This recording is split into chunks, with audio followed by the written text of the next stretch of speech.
Good evening. उद्या इंग्लिशचा paper आहे. इंग्लिश पेपरमध्ये लेटर रायटिंग हा टॉपिक आहे. लेटर रायटिंगमध्ये थोडीशी माहिती आपण देऊया. लेटर रायटिंगमध्ये काय असतं, दोन पार्ट्स असतात. एक फॉर्मल लेटर असतं, एक इन्फॉर्मल लेटर असतं. Formal letter is nothing but business letter also, official letter आणि औपचारिक पत्रसुद्धा म्हणतात. आणि इनफॉर्मल लेटरला फॅमिली लेटर, कौटुंबिक पत्र किंवा अनौपचारिक पत्रसुद्धा म्हणतात. बरोबर आहे.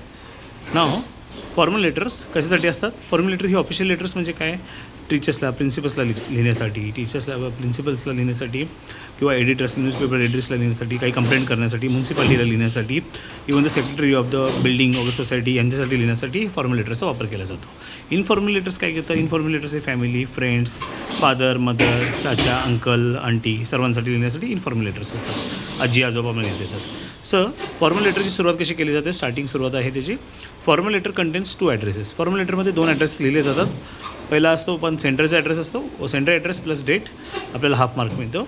आणि त्यानंतर रिसिव्हरचा ॲड्रेस असतो, त्याला आपला हाफ मार्क मिळतो. क्लिअर आहे. परत फॉर्मल लेटर्समध्ये नेक्स्ट टॉपिक असतो, सेकंड पॉईंट असतो, सब्जेक्टसुद्धा असतो. पहिला पॉईंट आपल्याला समजलं, फॉर्मल लेटरमध्ये 2 ॲड्रेसेस असतात. 2 ॲड्रेस लिहायचे असतात आपल्याला लेफ्ट हँड साईडला. वरती सेंटरचा ॲड्रेस, त्यानंतर डेट, त्यानंतर रिसिव्हरचा ॲड्रेस, टू रिसिव्हरचा ॲड्रेस, त्यानंतर सब्जेक्ट येतो आपल्याला. सब्जेक्ट कसा असतो? सब्जेक्ट आपल्याला लेटर इज अबाउट वॉट, कशाबद्दल हे लेटर आपण लिहितो आहे. कंप्लेंट आहे, काही हरवलं आहे, आय डी कार्ड हरवलं म्हणून प्रिन्सिपलला रिन्यू आय डी कार्ड मिळवण्यासाठी, यासाठी आपण letter two is about what. Next topic असतो आपला सॅल्युटेशन. सॅल्युटेशन कोणाला दिलं जातं? हे जे कोणी ऑफिसर्स आहेत, जे कोणी टीचर्स आहेत, प्रिन्सिपल आहेत, ते कसे असतात? ते रिस्पेक्टेड सर अँड मॅडम. त्यांना सॅल्युटेशन काय दिलं जातं? Respected sir and madam. त्याच्यानंतर आपण आपली मेन बॉडी चालू करतो. स्वतःबद्दल थोडी इंट्रोडक्शन देतो. कोण आहोत आपण, कुठे राहतो, कशाबद्दल आपण कंप्लेंट करत आहोत किंवा कशासाठी हे पत्र लिहित आहोत याच्याबद्दलची माहिती. ज्यावेळी पत्राचं एंड करतो, त्या एंडमध्ये आपण काय लिहितो? युअर्स फेथफुली, आपला विश्वास वगैरे असं ना, युअर्स सिन्सिअरली, युअर्स ट्रूली, यापैकी पॉईंट लिहिले आपल्याला हाफ मार्क मिळतो. बरोबर आहे. आता इथे पहा, centre address, receiver address 1.5 mark, सब्जेक्टला हाफ मार्क, मेन बॉडीला आपल्याला 2 मार्क असतात आणि एंडला आपल्याला हाफ मार्क असतो. आणि प्रॉपर ग्रामर चेक केलं जातं पूर्ण याच्यामध्ये. जर ग्रामर मिस्टेक नसेल तर त्याला आपला 1 मार्क असतो. बरोबर आहे. नेक्स्ट आहे आपलं इन्फॉर्मल लेटर आहे. इन्फॉर्मल लेटर फॅमिली लेटर, कौटुंबिक पत्र किंवा अनौपचारिक पत्रामध्ये काय असतं? स्टार्टिंग सुरुवात कशाने झाली? Informal letter contains only 1 address. कुणाचा? फक्त सेंटरचा ॲड्रेस, आपला ॲड्रेस, ओनली सेंटरचा ॲड्रेस प्लस डेट, याला आपल्याला हाफ मार्क मिळतो.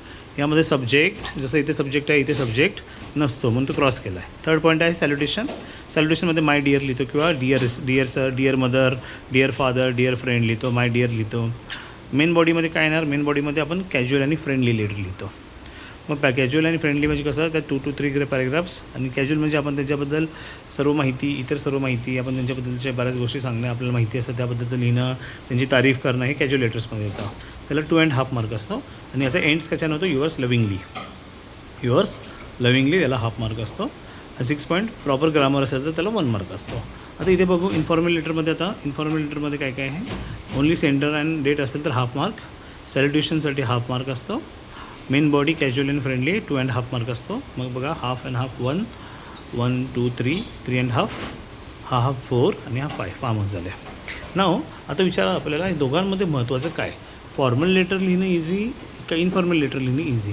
इझी लिहायचं म्हटलं तर informal letter easy to write, but casual मिस्टेक्समुळे मार्क्स कट होतात. कॅज्युअल मिस्टेक भरपूर होतात, त्यामुळे इथे मार्क्स कट होण्याचे चान्सेस असतात. पण जर आपण फॉर्मल लेटरचा विचार केला तर formal letter, but we can get full marks in 5 out of 5. ह्या आपल्याला फॉर्मल का? यामध्ये आपल्याला आपण काय असतं, रिलेटेड टू टॉपिक, आपल्याला कशा संदर्भात बोलायचं तेवढीच माहिती इथे आपण देतो. इथे आपण ॲडिशनल माहिती देतो कॅज्युअल असल्यामुळे, फ्रेंडली असल्यामुळे. पण इथे आपल्याला काय की परफेक्ट तेवढीच माहिती द्यायची आहे ज्या टॉपिकबद्दल आपल्याला डिस्कस करायचं आहे आणि त्यांना रिक्वेस्ट करायची की तुम्ही काम पूर्णपणे करा. येस, असे 2 पत्र असतात आपल्याला.